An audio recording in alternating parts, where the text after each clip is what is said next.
Nagpalabas ng statement si Pulong Duterte na nadadivert daw ang usapin dyan sa Kamara at sa Senado tungkol sa flood control issue.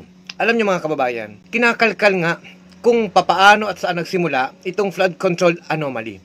Kung babalikan natin, sinasabi ng mga diskaya na 2016 sila nagsimula, ibig sabihin panahon niya ng mga Duterte. Ngayon, inamin din po ni Department of Public Works and Highways Undersecretary Maria Catalina Cabral na meron silang nilagay na may 51 billion infrastructure projects para sa First District of Davao sa panahon po ng last 3 years ng kanyang ama, ni Rodrigo Roa Duterte. Kaya itong si Paulo Duterte, si Pulong, ay walang karapatang i-criticize ang nangyayaring public hearing sa ngayon dahil pare-parehas sila.